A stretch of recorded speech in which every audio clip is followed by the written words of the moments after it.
Yeah కొంచెం అలా శివాజీ నుంచి శివన్నగా మారారు ఆయన. చాలు.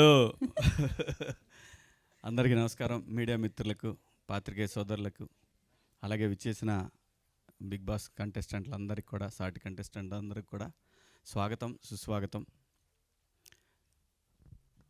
సోహైల్ అన్నీ తానై నడిపిస్తున్నాడు అని అందరూ చెప్తా ఉన్నారు. అంటే బిగ్ బాస్ హౌస్కి వెళ్తే ఇవన్నీ నేర్చుకోవచ్చు. నిజం చెప్తున్నా, ఈ ఏజ్లో అంటే రెస్పాన్సిబిలిటీ. నేను ఎందుకు బిగ్ బాస్ హౌస్ని ప్రేమిస్తానంటే ఓపిక పట్టడం అలవాటు అవుద్ది. ఇంకా ఓపిక, ఇంకా ఓపిక. సహజంగా వెళ్ళకముందు నేను చాలా అగ్రెసివ్గా ఉండేవాడిని అందరూ అంటారు. ఎక్కడైనా అన్యాయం జరిగినప్పుడు డెఫినెట్గా అగ్రెసివ్గానే ఉండేవాడిని. కానీ ఇప్పుడు ఆ దృక్పథం కూడా మారిపోయింది. ఇంకా ఓపిక పట్టాలి అంటే, ఓపిక పట్టడం అంటే ఏంటంటే, మనకి లైఫ్లో స్ట్రగుల్స్ వచ్చినప్పుడు ఆవేశపడకుండా, అలాగే పిచ్చి పిచ్చిగా ప్రవర్తించకుండా, మన సహనాన్ని కోల్పోకుండా, మన క్యారెక్టర్ని కోల్పోకుండా ఓపిక పట్టడం అంటే, నువ్వు ఒక ప్రోడక్ట్ చేస్తున్నప్పుడు చాలా హడ్డిల్స్ వస్తాయి. నేను హీరోగా 63 సినిమాలు 64 సినిమాలు నిన్న లెక్కేసా. 64 సినిమాల్లో నేను దాదాపు 50 సినిమాలకి నాది సోహైల్ చేసిన పనే. ఎందుకంటే ఎలాగైనా నిలబడాలి, ఎలాగైనా సరే నిలబడాల్సిందే. అది వచ్చిన డబ్బులు ఖర్చు పెడతామా, మన దగ్గర ఉన్నది ఖర్చు పెడతామా, లేదంటే అప్పులు తెచ్చి పెడతామా, ఇవన్నీ కూడా ఏంటంటే మనం ఎలాగైనా ఇక్కడ నిలబడాలి అనే తపన. అది వర్కౌట్ అవుద్ది. It takes time.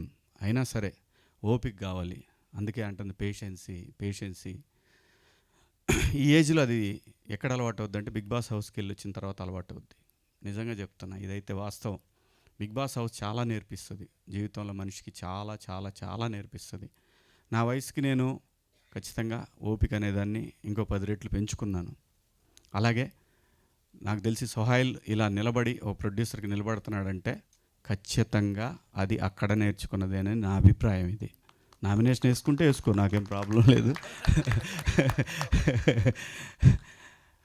సో ఈ సినిమా నాకు తెలుసు వీళ్ళందరూ కూడా ప్రముఖ నిర్మాత గోపి గారు కానివ్వండి, ఆయన మా ముందు తరం మనిషి. అంటే ముందు తరం అంటే మాకన్నా ముందు వచ్చాడని ఉద్దేశం. ముందు ఫిలింనగర్లో కాలు పెట్టాడు. అది మా కర్మ కొద్ది, మా అదృష్టం కొద్ది.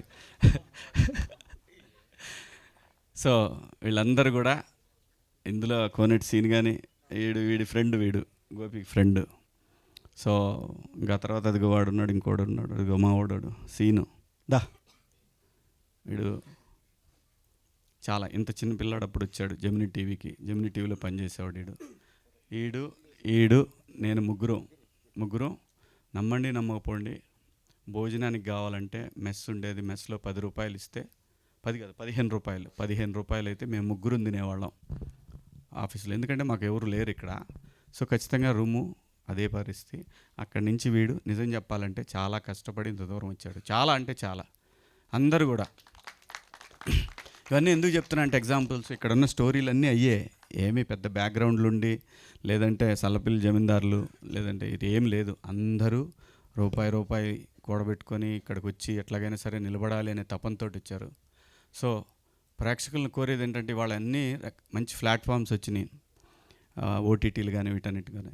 సరే ఓటీటీలో అయినా సరే చూడండి, అంత టైం లేకుండా ఉండదని నేను అనుకుంటున్నాను. ఓటీటీలో అయినా చూడండి అట్లీస్ట్. ఎందుకంటే చిన్న సినిమా అని ఈజీగా తీసుకోవద్దు. మీరు ఇవాళ చూడండి, నేను చేసిన సినిమాలన్నీ ఇప్పుడే వేస్తున్నారు. మంచి కథలే, టైం బ్యాడ్ అంతే, ఏం లేదు. సో సినిమా అనేది నిజంగా మనకు స్ట్రెస్ బస్టరు. ఇక్కడ ఉన్న వాళ్ళందరికీ కూడా ఒక లైఫ్లో ఏదో రకంగా ఎదగాలి, నిలబడాలని చెప్పి హైదరాబాద్ వచ్చి ఫిల్మ్ ఇండస్ట్రీలో నిలబడాలని తపనతోటి పనిచేసేవాళ్ళు ఎవరు కూడా, ఒక్కొక్కరికి ఒక్కొక్క టైం వస్తుంది. ఆ టైం వచ్చి ఖచ్చితంగా వస్తాయి. వీళ్ళందరికీ మొత్తానికి టైం, అందరికీ టైం వస్తుంది. ఎవ్వడికి టైం రాకుండా ఎవ్వడు ఉండడు. ప్రతి వాడికి టైం వస్తాయి. ఒకటి ఓపిక కావాలి, కష్టపడి దాని మీద అంటే మన క్యారెక్టర్ అనేది చూపిస్తే ఖచ్చితంగా ఏదో ఒక రోజు నిన్ను మాత్రం తీసుకెళ్ళి అక్కడ కూర్చోబెడుతుంది. అందులో సందేహం లేదు. చాలా ఎగ్జాంపుల్స్ ఉన్నాయి దీనికి సినిమా ఇండస్ట్రీలో. సో ఎందుకంటే సోహైల్ గురించి చెప్పడానికి ఇదంతా చెప్తున్నాను.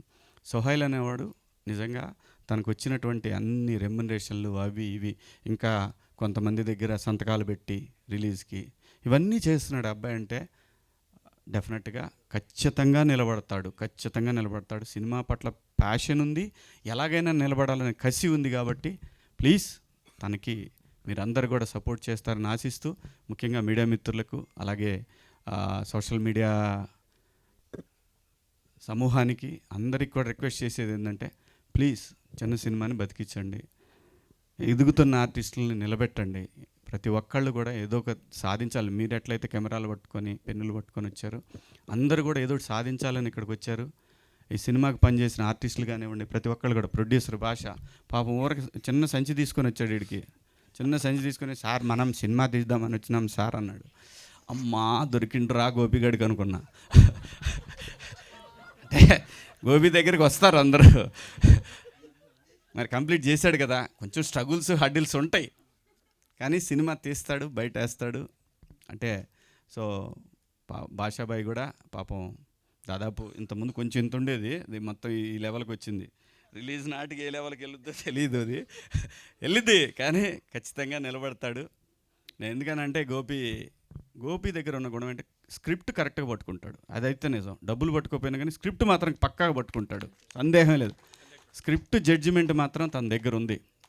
నాకు తెలిసి వేళ్ల మీద లెక్క పెడితే 2-3 సినిమాలు మిస్ అయినాయేమో, కానీ వాడు చేసిన ఏ సినిమా కూడా ఇంతవరకు మిస్ అవ్వలేదు. ఒక్కడికి దారుణంగా మిస్ అయింది ఏంటంటే నాకే, అది చెప్పుకోకూడదు, దాన్ని వదిలేయండి, ఎందుకు నీ మధ్య కూడా దొరికాను, సరే కానివ్వండి, ఎక్కడ పోతాడు. సో ఇలా అందరూ కూడా కష్టపడి ఎదుగుతున్నవాళ్ళు, దయచేసి ప్రతి ఒక్కళ్ళు కూడా సపోర్ట్ చేయండి. ముఖ్యంగా సోహైల్కి, నాకు సినిమా మనోడు మొత్తం ఎత్తుకున్నాడని తెలిసిన తర్వాత నిజంగా నేను చాలా టెన్షన్ పడుతున్నా. నాకు తెలుసు ఆ బాధ ఎలా ఉంటుందో.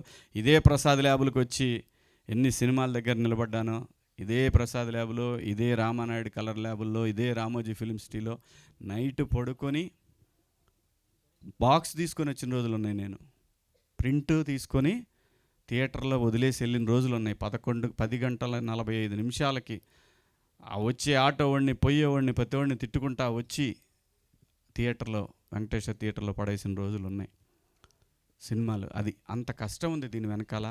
సోహైల్ని తలుచుకుంటే నాకు నిజంగానే ఆ కన్సర్న్ ఉంది. ఖచ్చితంగా ఈ అబ్బాయి నిలబడతాడు, ఏమన్నా కానీ నిలబడే కసి ఉంది ఆ అబ్బాయి దగ్గర. అలాగే భాషాబాయి పొట్ట ఇలా ఉంటూ నేను చూడలేను, ఇంకొంచెం పెంచాలి మీరు అందరూ కూడా. ఎట్టి పరిస్థితుల్లో కూడా మా బీమ్స్ మ్యూజిక్ గురించి మీ అందరికి నేను కొత్తగా చెప్పేదే ఉంది. నేను యాక్చువల్గా నేను బిగ్ బాస్ హౌస్కి వెళ్ళే ముందే బీమ్స్ నేను బుక్ చేశాను, తన మ్యూజిక్ డైరెక్టర్గా నేను బుక్ చేసుకున్న తన్ని. సో ఇప్పుడు వచ్చిన తర్వాత కొంచెం సార్ మనది కొంచెం అని అన్నాడు వాళ్ళ మేనేజర్ మొన్న ఫోన్ చేసి. ఆగు. అలాగే ఏముందండి, ప్రొడ్యూసర్గా రూపాయి ఇస్తే పావులు వేయటానికి ఎప్పుడు వెనకాడ్డు, ఎవరు కూడా, ఏ ప్రొడ్యూసర్ కూడా వెనకాడ్డు. సో ఈ సినిమా సూపర్ డూపర్ హిట్ అయ్యి భాషాబాయి చూస్తే అది గెలిచాడు, పొట్ట పైకి లెగవాలి. నేను అదే చూస్తాను, ఇంకేం చూడను. గెలిచాడు అనేది మీరు అందరూ గెలిపించాలి. అలాగే సోహైల్ కానివ్వండి, ఇందులో పనిచేసిన ప్రతి ఆర్టిస్టు, ప్రతి టెక్నీషియన్కి అందరికి కూడా పేరు పేరున ఆల్ ది బెస్ట్. మీ అందరికి కూడా ధన్యవాదాలు. Thank you Shivanna, thank you so much. Once again congratulations #90sకి మీకు. Thank you so much. Thank you. Yeah, బాగుంది, పాజ్ వచ్చి ఒక బేస్లో వచ్చిందా. Thank you. అండ్ కాదు సోహెల్, మరి సీనియర్స్ పరంగా వెళ్తున్నాం కదా, నెక్స్ట్ సీనియర్స్